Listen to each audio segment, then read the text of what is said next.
peristiwa Hudaybiyah adalah peristiwa yang menggambarkan betapa bahkan Rasul yang niatnya ingin berumroh juga tidak jadi. Tapi justru ketika itulah Allah menurunkan ayat Inna fatahna laka fatham mubina. Pada saat satu kegagalan justru Allah menurunkan ayat tentang kemenangan. Sesuatu yang nampaknya seperti kontradiktif, tapi begitulah rahasia Allah. Bapak dan Ibu sekalian rahimakumullah, sebelum acara ini kita mulai dengan Mbak Diana, kita ingin memberikan kesempatan dulu kepada perwakilan dari penerbit Mizan, dalam yang diwakili oleh Pak Ajis ya, akan memberikan sesuatu untuk Mas Ahmad dan IPM Salman ITB. Silakan Pak Ajis. Boleh berdiri benar-benar Mas Ahmad? Boleh dibuka nggak? Itu nggak kelihatan dalamnya Kang Ajis? Boleh dilihat dulu Mas isinya apa gitu. Oh, Al-Quran dan terjemah Tafsir Al-Mizan ya. Alhamdulillah. Itu untuk Mas Ahmad atau untuk Salman? Untuk Salman. Salah saya. Aduh, maaf Mas Ahmad ditanya barusan.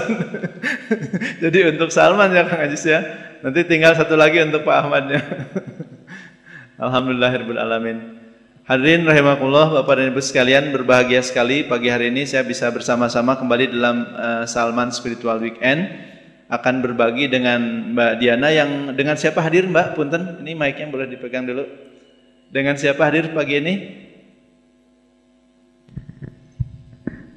Alhamdulillah, pagi ini saya membawa ibu saya. Oh, dengan ibu ya? Ya, pada hari ini adalah kali pertamanya ibu saya melihat saya berbagi di depan ibu-ibu pengajian, karena sebelum-sebelumnya saya di Jakarta terus.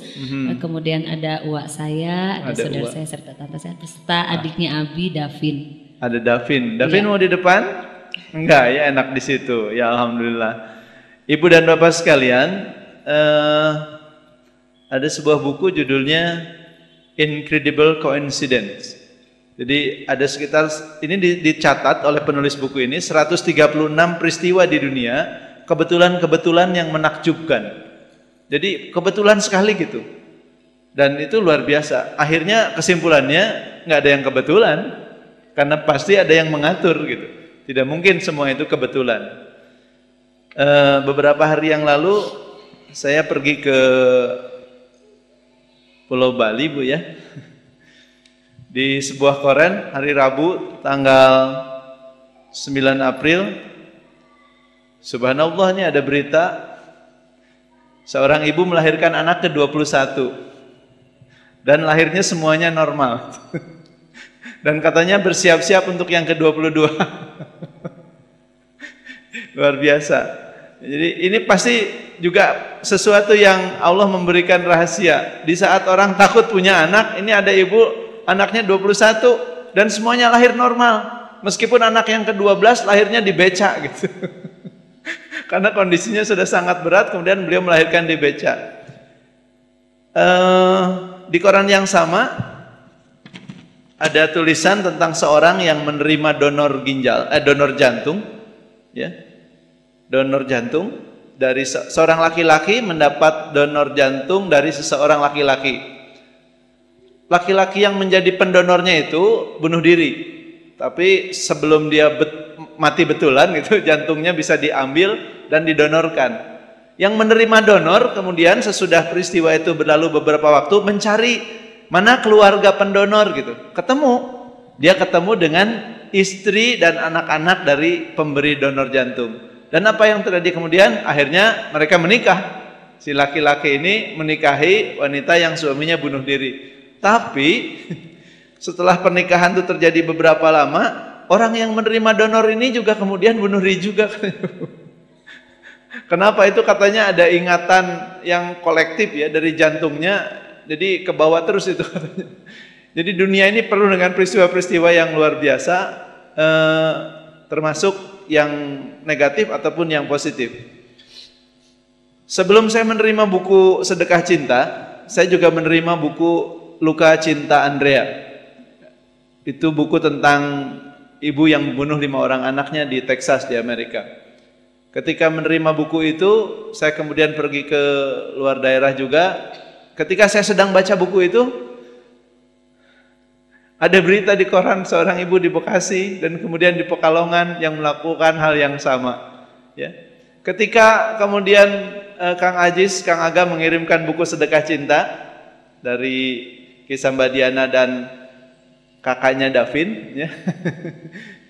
Saya baru saja juga membawa anak saya keluar dari rumah sakit, ya. Karena demam berdarah, 9 hari di rumah sakit, 2 hari di ICU. Saya rasanya sudah habis-habisan gitu, sudah terkapar. Tapi ketika saya baca ini, ya Allah, kayaknya nggak ada apa-apanya gitu. Apa yang saya alami dengan apa yang dialami oleh Mbak Diana. Baik, Bapak dan Ibu sekalian, kita akan memulai dengan Mbak Diana Ekarini. Mbak, dalam peristiwa dalam hidup Mbak Diana kan ada berbagai peristiwa ya. Sebelum sampai kepada bab bab Abi gitu ya. Sebelum sampai kepada bab kakaknya Davin, ada peristiwa-peristiwa misalnya rumahnya dimasuki rampok gitu ya. Kemudian kecelakaan mobilnya masuk ke kolong truk gitu ya. Kemudian juga suami stroke gitu ya. Gimana sih rasanya waktu itu mengalami hal seperti itu? Alhamdulillahirrabbilalamin. Assalamualaikum warahmatullahi wabarakatuh. Waalaikumsalam. Terima kasih. Alhamdulillah pada hari ini kita bisa berkumpul dan bersilaturahmi di Masjid Salman. Suatu kebahagiaan yang teramat sangat luar biasa kepada saya yang ada satu di mana di sini pun saya bisa mengambil hikmahnya melalui kendaraan Abi dan suami saya seperti ini. Saya bisa menambah saudara, bersilaturahmi bersama ibu-ibu di sini. Saya di sini perlu digarisbawahi dulu Bu, bahwa saya bukan seorang ustadz, jadi saya tidak akan ceramah. Iya, pasti sini. Bukan Mbak, paling ustazah ya. Ustazah ya, betul, maaf. Tapi di sini saya akan berbagi dan mencoba untuk bagaimana saya sekarang bisa menjalani dengan berbagai tanda sayangnya Allah kepada saya dengan hati yang insya Allah saya sedang dalam proses mencapai ikhlas. Jadi semua mengalir begitu saja. Berbagai hal dan kejadian sebetulnya Bu sebelum sampai pada titik Abi putra saya, berarti ketika Allah memberikan tanda sayangnya lewat putra, berarti itu betul-betul dimana kita memang harus berintrospeksi diri, ada apa sebenarnya dengan kita. Jadi kalaupun misalkan yang seperti pada umumnya bilang ujian itu melalui anak, berarti sebetulnya bukan anak yang mendapat ujian, tetapi kita sebagai orang tuanya. Jadi berbagai kejadian seperti rumah saya kerampokan yang dimana nilai secara materi Pak Ustadz mungkin itu hasil pengumpulan saya berapa tahun yang dengan seketika maling datang hanya beberapa menit itu sudah hilang. Itu masih belum menyadarkan saya dengan suami saya sebetulnya ada apa makna di balik peristiwa ya? Ini. Allah masih, aduh ini teh punten agak pilek jadi kurang ini. Kemudian setelah itu ada lagi ini kejadiannya ketika saya masih di Jambi. Ketika itu saya tersenggol truk yang menyebabkan saya tidak bisa jalan karena tulang ekor saya retak. Saya masih belum nyambung ya, belum nyambung. Allah masih belum berkenan nih. Ada apa lagi nih dengan saya, dengan suami saya? Kemudian mobil kerampokan, mobil masuk kolong truk. Sebetulnya di situ saya harusnya udah lebih cepat tanggap bahwa mobil saya udah masuk kolong truk loh Bu. Kita semua alhamdulillah tidak ada yang luka sedikit pun. Padahal kondisi mobil itu betul-betul tidak bisa Bu, pakai derekan aja tuh tidak bisa keluar Pak Ustadz. Untuk menarik keluar dari truknya. Untuk menarik itu keluar tidak bisa. Tapi saya masih Allah memberikan lagi ujian yang lain melalui tiba-tiba suami saya serangan stroke pukul 2 pagi. Sebentar. Suami Mbak Diana mungkin diceritakan dulu siapa namanya? Oh ya, suami saya namanya Muhammad Iksan. Bang Iksan ya? Ya, beliau pegawai negeri di Jambi. Kebetulan sekarang sedang mengambil S2 di LAN Unpad dan alhamdulillah sebetulnya sudah selesai. Jadi insya Allah bulan Mei dengan kondisi dia Bu yang sebenarnya dalam keadaan sakit itu ya? Betul. Subhanallah. Tapi insya Allah saya dengan penuh keyakinan pasti karena saya sekarang sedang berusaha meyakini bahwa kita tidak boleh mengandalkan kekuatan manusia, bahwa andalkan selalu kekuatan Allah, pasti insya Allah pasti bisa. Hanya kekuatan dari Allah. Kekuatan dari Allah dengan penuh keyakinan. Iya Mbak. Baik, mangga diterusin lagi tadi sampai ke mobil. Iya. Setelah itu di Bandung pun saya mobil kerampokan, padahal itu hanya berapa mobil saya diparkir di depan warung nasi Padang, Bu. Saya hanya akan membeli nasi Padang dan perasaan saya itu mobil sudah dikunci, tapi secepat kilat itu tas saya, handicap, semuanya hilang begitu saja. Tapi saat itu saya hanya bilang ya udah innalillahi, tapi belum begitu memaknai bahwa kehilangan barang itu adalah memang itu bukan hak kita. Jadi Allah tuh sebetulnya memperingatkan lewat yang memang hilang. Oh ya udah, berarti memang hak kita belum keluar semua. Jadi hak hak orang lain di situ. Setelah itu suami saya tiba-tiba serangan stroke pukul 2 pagi. Saya langsung bawa ke Hasan Sadikin, ke UGD, dan di sana langsung ditanganin. Ternyata memang tensi darahnya naik. Kemudian itu bisa disebabkan karena memang pola hidup suami saya tuh, Bu, tidak disiplin, makan dan ngerokoknya luar biasa. Itu bukan sih yang dimaksud dengan tebing tak terpanjatkan untuk meraih hatinya?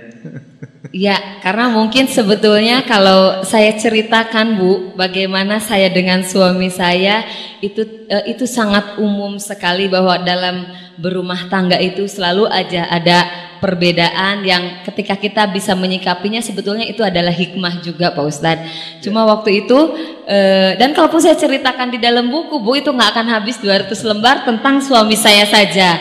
Tetapi adapun tujuan dan maksud saya di sini pembuatan buku ini justru saya ingin menjadikan media dan silaturahmi yang membuat hubungan menjadi lebih baik, baik itu dengan pihak keluarga suami ataupun dengan suami saya sendiri, Pak Ustadz. Iya, berbagai peristiwa yang sudah Mbak Diana alami itu adalah justru menjadi jalan di mana Mbak Diana merasakan banyak hal yang sebelumnya tidak terpikirkan, ya. Betul.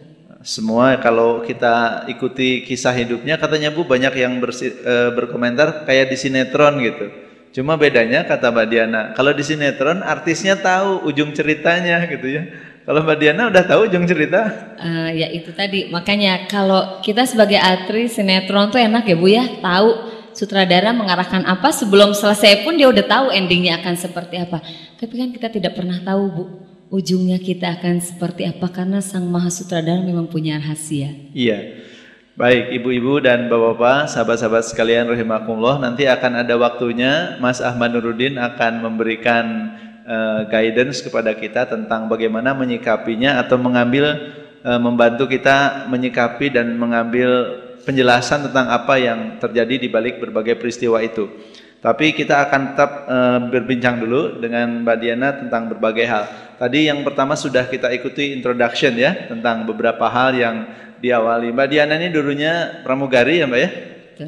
Dulunya pramugari, dan ketika kemudian sudah menikah, kemudian lahirlah Abi. Ketika usia Abi 4 bulan diputuskan untuk berhenti. Jambi, Kenapa waktu itu memutuskan untuk tidak melanjutkan bekerja?